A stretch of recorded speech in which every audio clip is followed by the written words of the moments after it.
greatest spectacle in racing is happening this weekend. The 109th running of the Indy 500 is Sunday right here on Fox 11. And joining us now live to preview the event from Indianapolis Motor Speedway is Mike Caudill. He is an auto industry expert. I mean, wow, how is it already here? The Indy 500 this Sunday, Mike. You know, this is the first year IndyCar is going with a fully hybrid field.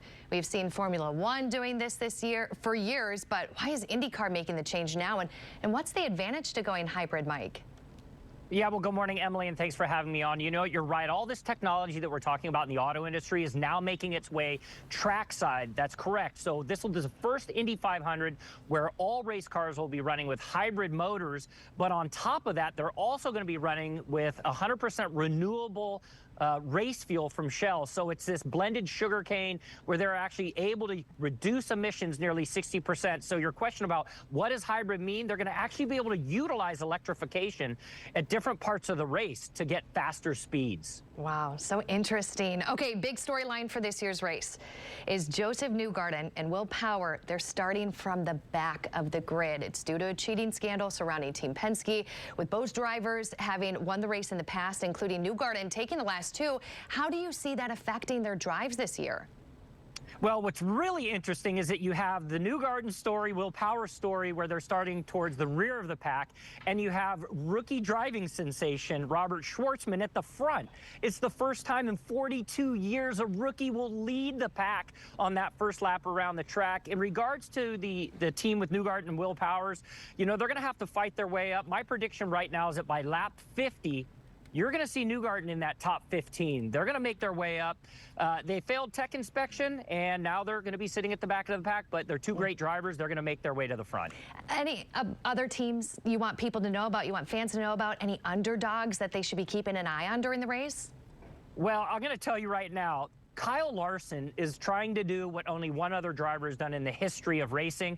He's going to race here in the morning at IndyCar, and then he's going to fly down to Charlotte for the NASCAR race all in one day to try and complete 1,100 miles. The only person ever to do that, the only driver, is Tony Stewart.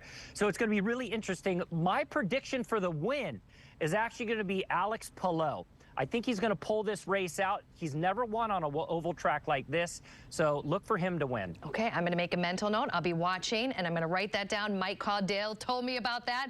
Let's talk about fans showing up this year, Mike, for the race. The grandstand sold out for the first time in nearly a decade. Why do you think that is? What is the buzz like around the racetrack? Yeah, well, I can tell you right now, I just counted 10 different media outlets down below me, all shooting live this morning. And that's because racing is the fabric of our community, right? So this is Memorial Day weekend. I've got my American flag on. You know, we think about remembering our fallen soldiers, and I think that plays into it. You know, Texas A&M is one of our military public universities in this country, and they are out here sponsoring a car. I mean, if you're coming from Texas all the way here to sponsor a car, it's really interesting to see what the crowds are going to be like on Sunday. I wanted to share this before we go. Really cool information from NTT Data. They're the company that actually sponsors this whole entire thing. They have put 140 sensors in every single race car, and they're tracking 8 billion points of data per car.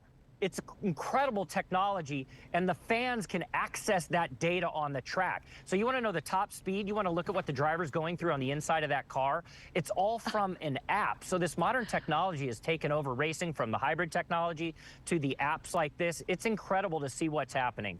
Mike, we're spoiled these days. That's unbelievable. So cool. Well, Mike, we appreciate you joining us live. Mike Caudill joining us from the Indianapolis Motor Speedway. Happy race weekend, Mike. We appreciate your time. Thank you. Thanks.